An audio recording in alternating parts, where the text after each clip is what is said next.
Now, why this is important is because when we look at the cells, all those little round things that you're looking at, whether it's light or dark field, those are red blood cells. And their job is to actually pick up oxygen from their surface area, from the lungs, and then they deliver that oxygen to the tissues. And then in the tissue, they pick up all the waste material from the cell's metabolism, and then they deliver that out the organs of elimination.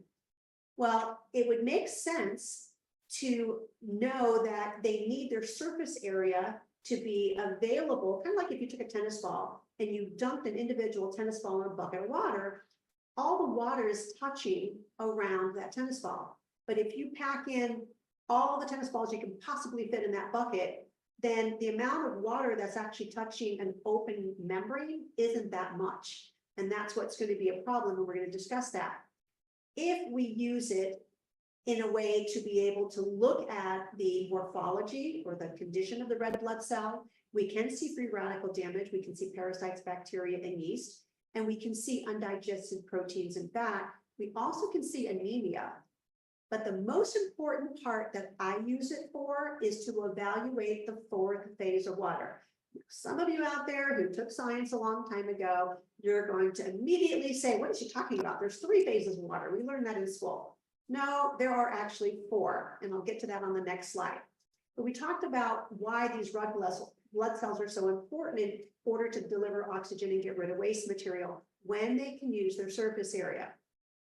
This is a condition called rouleau, and I never really understood what was causing this, and Dr. Winter and I were taught that rouleau is normal in horses and cats, and I will tell you emphatically it is not.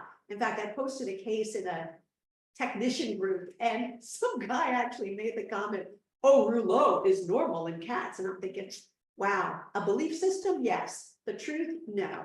Because I can make this go away in a multitude of modalities in horses and in cats. So it is not normal. This is even worse than rouleau. This is almost called aggregation. And those are all supposed to be nice round blood cells. And you can see that they look more like cuboidal crystals and not a real white blood cell. This is a slide of an animal that has anemia. And the way we know that, scientifically defined, is that we have a lot of large cells and then we have a lot of small cells. And there's not that many cells on this slide. And by the way we make these slides, we take a fresh drop of blood, we put it on the slide, we put a cover slip, and we read it under 100x oil. So we're not adulterating it or stating it or doing anything else. We're really looking at the morphology of what's there.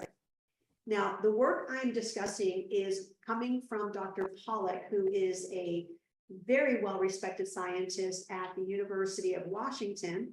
And he's got tons of TED Talks. He's got a lot of stuff on YouTube. Again, very well-respected scientist who has really helped us understand the fourth phase of water.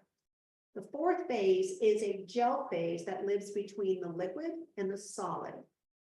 And then he defined the space around the cell or the organelle as the easy water. And he called it easy water because it's the exclusion zone.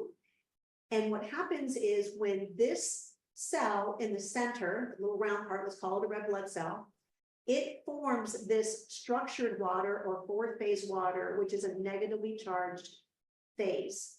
When it is expanded, it pushes all of the positive solutes into that bulk water. This is an extremely stable configuration, and that's how he's able to explain surface tension in the water where bugs can walk across it, and also why clouds are able to stay together without dispersing. So this happens in our body.